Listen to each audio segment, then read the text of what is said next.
Rollo, the most shameless character on Vikings. What would you pick if you were given a choice between your identity and your future? What if it was a choice between your pride and immense power? These were the options Rollo had in his lifetime, and I assure you his choices are not something you would have imagined. You're watching Historical Saga, your everyday dose of unknown facts and newly discovered secrets about history. Today we will explore the life and history of Rollo, the Viking chieftain sometimes considered the most shameless character on Vikings. We will delve deeper into the early life of Rollo, which is shrouded in many mysteries. We will attempt to piece together his life, his actions, which some deem treacherous but others opportunistic. True, most actions would feel like a knife in the back to many, but it is undisputed that he is the one who essentially started a new era of Vikings and made them future nobility. Before proceeding any further, subscribe to Historical Saga and click on the bell icon for regular updates. There are contradictory accounts of Rollo's personal life, and much of his early life remains shrouded in mystery. According to one school of thought, Rollo was born in the year 860 as the son of a Danish nobleman. In the years following his birth, his father fell out of favor with the king and died prematurely, which was soon followed by the death of his older brother. Such unfortunate circumstances were exponentially worsened when his rightful lands were seized and he was forced into exile during adolescence. A separate account claims that Rollo was the brother of Ragnar, the king of the Vikings. Ragnar met with an early death, leaving Rollo in complete out-of-proportion power. Regardless of whichever account we choose to believe, Rollo's exile is an event that is consistent in both. Now let's talk about Rollo's exploits, which begin after his exile. He became an assassin for hire and later joined the heathen army, where he found solidarity with his fellow raiders. Rollo was capable of immense brutality. The tales of his strength and violence had spread far and wide very soon. Due to his demeanor and physical appearance, he was given the name Rollo the Walker, for no horse could carry his weight. He was a man of hefty build, tall physique, and stature. His physical prowess was matched only by his ambitious intent, which would then lead to a series of events where his contemporaries would be forced to begrudgingly respect him while despising his actions. Rollo had joined the heathen army in England, where he gathered several supporters and followers. Over the years, he also befriended a chieftain and the commander of a portion of the army, a Viking known by the name of Guthrum, who would later accept a lordship and convert to Christianity. This event would later prompt him to accept a faith that his clan would frown upon. After the dissolution of the army, he joined forces with a Viking sea king named Siegfried and aided his Paris invasion. While no clear victor emerged, a treaty was forced with the king of Paris allowed the Vikings to sail north along the river Thane. They eventually decided to settle in a place named Rouen. The takeover of the area was brutal, with an unimaginable amount of bloodshed.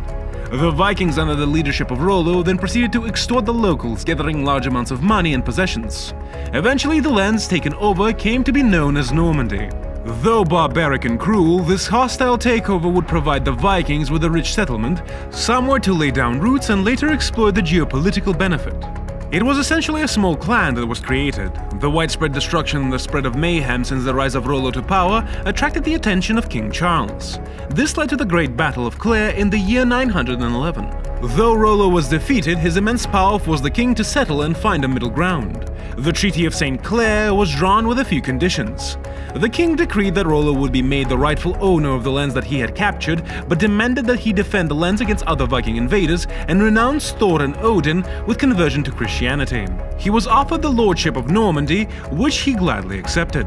This decision of his made Vikings the nobility of the area and would have a great impact for centuries to come. Such was his greed that he took no shame in turning his back upon the gods of his Viking community, the pride and the beliefs that he was brought up with. Conversion of religion and switching to the winning side is nothing unheard of throughout history, and every ruler that has done so has certainly not been termed a turncoat or a traitor, but what follows next justifies the insults laid upon Rollo's name. He spent years engaging in warfare with other Viking clans who would attempt to raid the French land by the sea route. Once a part of the army who had laid siege and raided lands, he now held a golden spoon, believing himself a class apart from the people he previously fought alongside with. Well, if this is some new information that you've gathered today, do not forget to like the video. If historical facts are what you're interested in, do not forget to follow the channel Historical Saga for more such amazing content. Had this been the end of his exploits, his actions would have been justified by the need for survival and a bloodhound's instinct for opportunities. But alas, this is the tale of a man with no compunctions and certainly no remorse. For a few years, he played by the rules, guarding the lands. As the years passed, his relentlessness grew, and he was no longer content with the lands under his control. Later in the years, his greed overshadowed what little loyalty he had to King Robert. Rollo decided to expand his lands even further. He appointed various chiefs in his lands, which led to new settlements. These new clans started raiding the French lands to exponentially expand their kingdom. Thus followed years of looting and plundering, cities ransacked by the same armies sworn to defend them.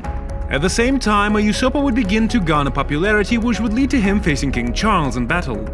Rollo, while comfortable looting and plundering innocent people, couldn't stand the thought of losing face to an invader. Either this or some shred of loyalty he held finally decided to emerge. He rode into battle alongside King Robert. While the opposer was killed, peace was a thing of the past as the king was captured as well. The chaos of the lands presented Rollo with yet another opportunity for the expansion of his kingdom, which he greedily accepted. A chance for expansion of Normandy was something he wouldn't miss. Damned be the moral compass that would demand otherwise. He spent his life switching sides time and time again, taking pride in his heritage and then turning his back on the same heritage when a profitable opportunity arose. He pitted brother against brother, disrespected his gods, and couldn't even remain loyal to the one he had turned to. He passed down the mantle of ruler to his son William in the year 927. If you think his older years were less eventful and carried less drama than his earlier life, then guess again. Apparently, a lifetime of backstabbing and poor decisions had left Rollo's mind a mess with a lot of emotional turmoil. By the end of his days, he had apparently gone mad. He couldn't pick between the faith he was born into and the one he chose. He spent the last years trying to appease both. First, he tried to appease the Norse gods by a grand sacrifice. A beheading of over 100 Christians was supposed to please Odin. This was followed by the distribution of gold coins all over the country's churches to please Christ.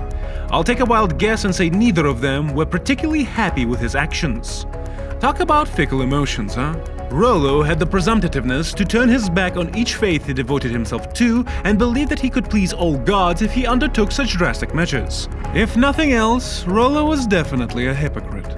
A Chinese proverb states that there is something wrong with your character if opportunity shapes your loyalty. If there is a guy in history to whom this line can be dedicated to, it is definitely Rollo and no one else. A life of treachery and shameless deceit followed by remorse and guilt, driving him mad on the deathbed. Such was the life of Chieftain Rollo, the first ever Viking to be recognized as a royal, but also the one who was then termed to be the most shameless of them all. The exploits of Rollo leave us with a resounding question, one which historians have been asking themselves for a long time. What should he be remembered as? A turncoat? One who couldn't commit to a cause and stay true to it? A traitor? One who spilled Viking blood on foreign soil to protect his interests? Or a hero? One who established the Viking nobility and royalty?